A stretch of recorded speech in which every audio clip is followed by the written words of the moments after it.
ಇವತ್ತು ನಾನು ಮೈಲೇಜ್ ನ ಹೆಂಗ್ ಕ್ಯಾಲ್ಕುಲೇಟ್ ಮಾಡೋದು, ಹೀಟ್ ಆದ್ಮೇಲೆ ಫ್ಯೂಲ್ ಇಂಜೆಕ್ಟರ್ ಅಲ್ಲಿರೋ ಕಾಂಪೋನೆಂಟ್ಸ್ ಎಲ್ಲ ಡ್ಯಾಮೇಜ್ ಆಗುತ್ತೆ. ನಮಸ್ಕಾರ ಗುರು.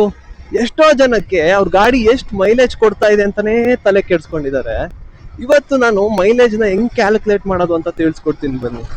ನಾನು ಎಷ್ಟೋ ಜನ ನೋಡಿದೀನಿ, 2 ಬಾಟಲ್ ಅಲ್ಲಿ ಫ್ಯೂಲ್ ಫಿಲ್ ಮಾಡ್ಕೊಂಡು ಹೋಗ್ತಾರೆ. ಆಮೇಲೆ ಗಾಡಿದು ಫ್ಯೂಲ್ ಟ್ಯಾಂಕ್ ಫುಲ್ ಡ್ರೈ ಮಾಡಿ ಆ ಬಾಟಲ್ ಅಲ್ಲಿರೋ ಪೆಟ್ರೋಲ್ ನ ಅದಕ್ಕೆ ಹಾಕಿ ಆಮೇಲೆ ಮತ್ತೆ ಅದನ್ನ ಡ್ರೈ ಮಾಡಿ ಆಮೇಲೆ ಕ್ಯಾಲ್ಕುಲೇಟ್ ಮಾಡ್ತಾರೆ. ಬಟ್ ಅದು ನಿಮ್ಗೆ ಫ್ಯೂಲ್ ಇಂಜೆಕ್ಟರ್ಗೆ ಪ್ರಾಬ್ಲಮ್ ಆಗುತ್ತೆ. ಗಾಡಿದು ಫ್ಯೂಲ್ ಟ್ಯಾಂಕ್ ನ ಖಾಲಿ ಮಾಡೋದ್ರಿಂದ ಫ್ಯೂಲ್ ಇಂಜೆಕ್ಟರ್ಗೆ ಪ್ರಾಪರ್ ಆಗಿ ಫ್ಯೂಲ್ ಒಳಗೆ ಹೋಗಲ್ಲ. ಅವಾಗ ಫ್ಯೂಲ್ ಇಂಜೆಕ್ಟರ್ ಏನ್ ಮಾಡುತ್ತೆ ಅಂದ್ರೆ ಏರ್ ನ ಇಂಟೇಕ್ ಮಾಡುತ್ತೆ. ಏರ್ ಇಂಟೇಕ್ ಆದಾಗ ಫ್ಯೂಲ್ ಇಂಜೆಕ್ಟರ್ ಹೀಟ್ ಆಗುತ್ತೆ. ಹೀಟ್ ಆದ್ಮೇಲೆ ಫ್ಯೂಲ್ ಇಂಜೆಕ್ಟರ್ ಅಲ್ಲಿರೋ ಕಾಂಪೋನೆಂಟ್ಸ್ ಎಲ್ಲ ಡ್ಯಾಮೇಜ್ ಆಗುತ್ತೆ. ಅವಾಗ ಫ್ಯೂಲ್ ಇಂಜೆಕ್ಟರ್ ಕೂಡ ಡ್ಯಾಮೇಜ್ ಆಗೇ ಆಗುತ್ತೆ. ಸೊ ನಾನು ಇವಾಗ proper way to check the mileage ಹೆಂಗೆ ಅಂತ ಹೇಳ್ಕೊಡ್ತೀನಿ ಬನ್ನಿ.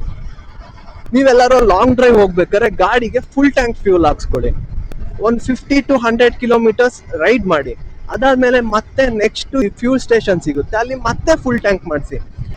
ಅವಾಗ ಗಾಡಿಗೆ ನೀವು ಎಷ್ಟು ಫ್ಯೂಲ್ ಹಾಕ್ಸಿರ್ತೀರಾ ಮತ್ತೆ ಓಡೋ ಮೀಟರ್ ಅಲ್ಲಿ ಎಷ್ಟು ಗಾಡಿ ರನ್ ಆಗಿರುತ್ತೆ ಅವೆರಡನ್ನು ತಗೊಂಡು ಕ್ಯಾಲ್ಕುಲೇಟ್ ಮಾಡ್ಕೊಂಡು ಮೈಲೇಜ್ ನ ಚೆಕ್ ಮಾಡಿ. ನನ್ನ ಪ್ರಕಾರ ಇದು ಬೆಸ್ಟ್ ವೇ. ಯಾಕಂದ್ರೆ ಅವಾಗ ನಿಮ್ದು ಫ್ಯೂಲ್ ಇಂಜೆಕ್ಟರು ಡ್ಯಾಮೇಜ್ ಆಗಲ್ಲ ಅಂಡ್ ಮೈಲೇಜ್ ಕೂಡ ಎಷ್ಟು ಕೊಡ್ತಾ ಇದೆ ಅಂತಾನು ಕ್ಯಾಲ್ಕುಲೇಟ್ ಆರಾಮಾಗಿ ಮಾಡ್ಕೋಬಹುದು. ಅಂಡ್ ವಿಡಿಯೋ ಇಷ್ಟ ಆಗಿದ್ರೆ ಲೈಕ್ ಮಾಡಿ, ಶೇರ್ ಮಾಡಿ ಅಂಡ್ ಫಾಲೋ ಮಾಡ್ಕೊಳ್ಳಿ ಗೈಸ್. ಬಾಯ್ ಬಾಯ್.